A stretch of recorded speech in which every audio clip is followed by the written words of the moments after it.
चलते रहे यह योग की ज्योति,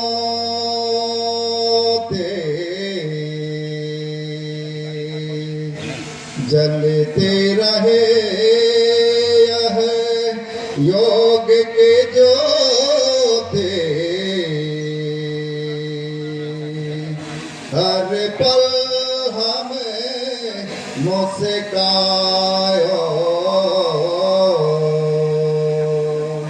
पायो जी मैं तो योग रतन धन पायो,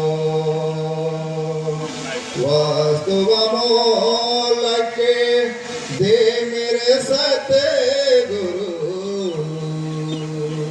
वस्तु अमोल के दे मेरे सतगुरु, कृपा करे अपनायो पायो जी मैं तो योग रतन धन पायो, पायो जी मैं तो योग रतन धन पायो।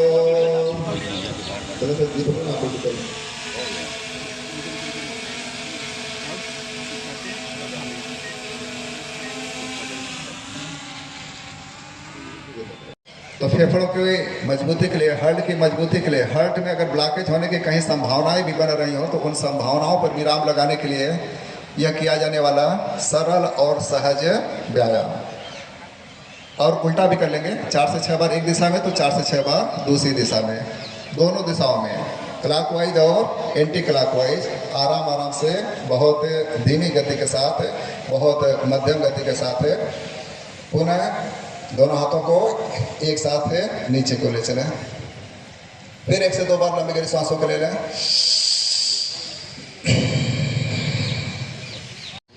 अभी हम सब बटरफ्लाई कर रहे हैं। धीरे धीरे दोनों एड़ियां, पैरों की दोनों एड़ियां जितना अंदर की ओर आ सके उसे आने दें। पैरों को पूरा बांधते हुए मोमेंट को रोकें, कमर बिल्कुल सीध में हो, गति को बिल्कुल रोक दें, निगाह बिल्कुल सामने की ओर हो। अब पैरों में गति नहीं होना चाहिए, जब गति होता है तो वो व्यायाम हो जाता है। अब आसन हमको करना है, तो प्रोटोकॉल के तहत जो यह बैठ कर किया जाने वाला लाभ होता है वो लाभ मिलना शुरू होता है। यहाँ पर केवल और केवल एक सांकेतिक अभ्यास हम सब कर रहे हैं कि इतना हमको करना है, क्या क्या करना है। धीरे धीरे एड़ी को नीचे ले चला, अभी एड़ी नीचे आ गई, एक साथ धीरे धीरे दोनों हाथों को बगल में ले चलें, दोनों हाथों को बगल में ले चलें, एक साथ हथेली को नीचे को रखें और बहुत मंद गति के साथ धीरे धीरे हथेली को नीचे की ओर रखें जो है। पुनः 1 से 2 बार लंबी गहरी सांसों को ले लें। यही प्राणवायु हम सबका एक ईंधन होता है। हर सेल्स तक, हर कोशिकाओं तक ऑक्सीजन को पहुंचाने के लिए हम सब एक, और हर अंतर्राष्ट्रीय दिवस पर जनपद जौनपुर नंबर 1 पर बना रहा है, तो नंबर 1 पर हम बने रहें। और उसका जो मूल्यांकन होता है, मूल्यांकन इसी आधार पर होता है कि कितने लोग जो है एक साथ इन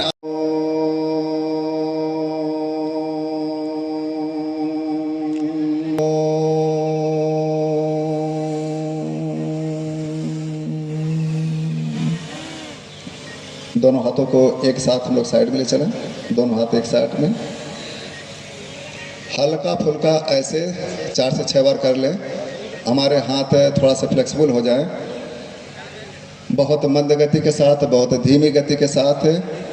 अंतर्राष्ट्रीय योग दिवस के प्रोटोकॉल में हमारी सर्वाइकल की समस्या, हमारी स्पोलाइटिस की समस्या, हमारी कमर की समस्या, हमारी कंधों की समस्या, इन समस्याओं के समाधान के लिए जो सरल और सहज व्यायाम हैं उनके अभ्यास को हम सबसे नाक के माध्यम से हम श्वासों को लेते रहेंगे, नाक के माध्यम से हम श्वासों को छोड़ते भी रहेंगे।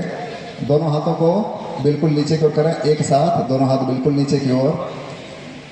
लंबी गहरी सांसों को फेफड़े में भरें, पूरी लंबी गहरी सांसों को फेफड़े में भरें और दोनों हाथों को जितना ऐसे करेंगे, दोनों हाथ बिल्कुल नीचे की ओर, हम झुके न, दोनों हाथ बिल्कुल नीचे की ओर। लंबी गहरी सांसों को हम फेफड़े से संबंधित, स्पॉन्डिलाइटिस से संबंधित, कमर से संबंधित जो समस्या होती है उनके समाधान के लिए दोनों हाथों को सामने की ओर ले चलें, दोनों ओर। पुनः लंबी गहरी सांसों को फेफड़ों में भरें और दोनों हाथों को जितना आगे की ओर हम खींच सकते हैं उतना आगे की ओर खींचने का प्रयास करें। पूरा का पूरा दोनों हाथों को बिल्कुल आगे की ओर खींचें। लंबी गहरी सांसों को फेफड़ों में भर लें।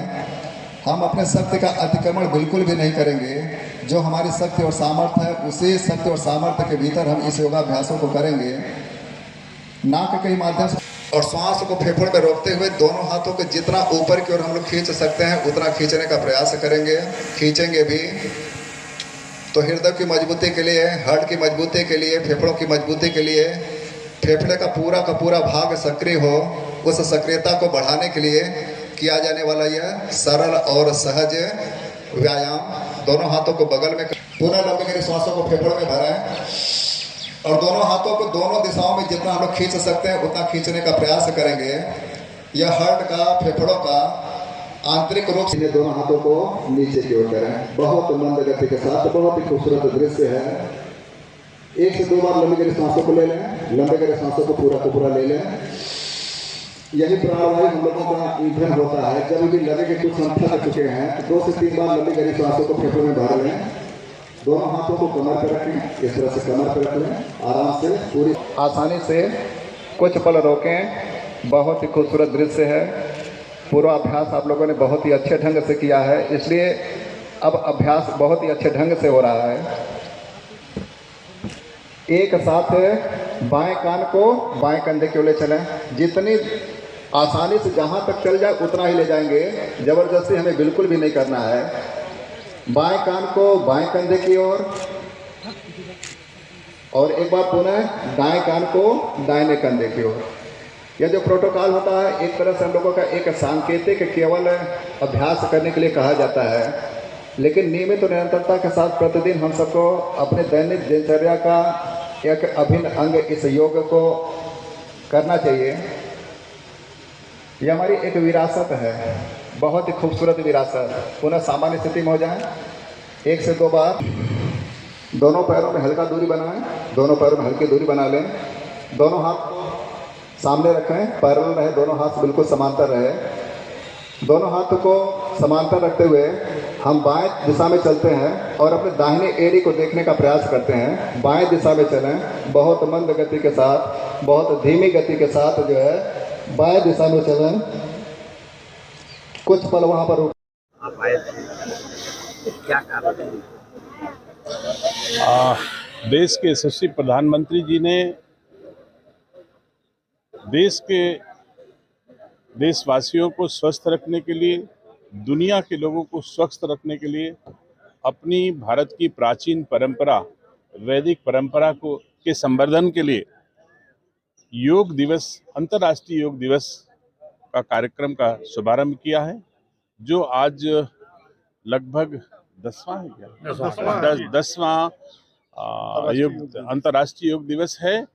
मैं इस दिवस पर अपने जौनपुर वासियों को बहुत बहुत बधाई देता हूं कि सबने मिल करके योग किया और एक संदेश दिया कि योग जो करेगा वो निरोग रहेगा। ये संदेश नीचे तक जा रहा है, धीरे धीरे ये बात गांव तक पहुंचेगी। वो परंपरा जो हमेशा स्वस्थ रहने के लिए, जब दवाएं नहीं थी, तमाम चीज नहीं था हम लोगों के लिए, तब दुनिया भर के लोग योग करके और अपने को स्वस्थ रखते थे, दीर्घायु होते थे।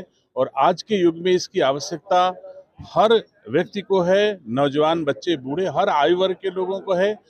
और दुनिया हमारे मोदी जी के इस योग को अडॉप्ट करके बिना किसी खर्च के अपने को स्वस्थ रखने में कामयाब हो रही है। मैं पुनः बधाई देता हूं और अच्छे कार्यक्रम के लिए, चूंकि मैं जौनपुर का प्रभारी मंत्री हूं, उत्तर प्रदेश सरकार के मुख्यमंत्री आदरणीय योगी आदित्यनाथ जी के आदेशानुसार हम आज जौनपुर में इस योग दिवस का हिस्सा बने।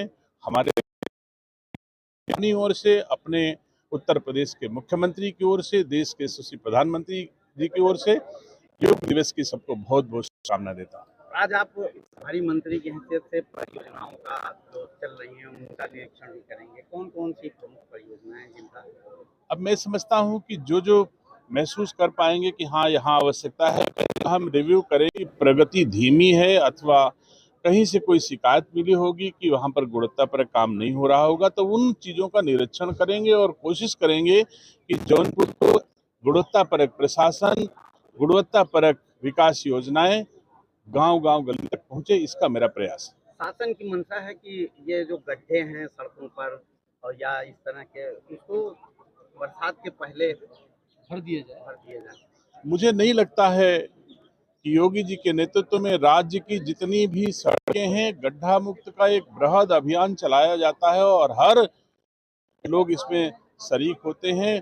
एक बार गड्ढा मुक्त सड़कें होती हैं, मैं समझता हूं अगर कोई तुलना करे हमारे योगी आदित्यनाथ जी के इस कालखंड से और पहले के कालखंड में, तो चाहे बिजली का क्षेत्र हो, चाहे सड़कों का क्षेत्र हो, चाहे शिक्षा का क्षेत्र हो, चाहे स्वास्थ्य का क्षेत्र हो, सब में गुड गवर्नेंस जनता को महसूस हुआ है। तो मैं समझता हूँ सड़कें टूटी नहीं होंगी, सड़कें गड्ढा मुक्त होंगी। कहीं वैसे मुझे ऐसा महसूस नहीं होता है, अगर क्षेत्र के लोग, हमारे जनप्रतिनिधि भी अभी हमारे साथ बैठेंगे और कहीं ऐसा महसूस होगा कि सड़कों में कहीं गड्ढे हैं या खराब स्थिति है, तो तत्काल निर्देश दिए जाएंगे कि उनको मोटरेबल किया जाए और गड्ढाबंदी करी जाए। हमारा अनुरोध है कि आज जौनपुर शहर में जरूर आप भ्रमण करिएगा। जौनपुर की सड़कें इतनी खराब हैं, स्थिति जो 5 साल से चल रहा है, इसको भी आप जरूर ध्यान में रखें। जरूर, धन्यवाद।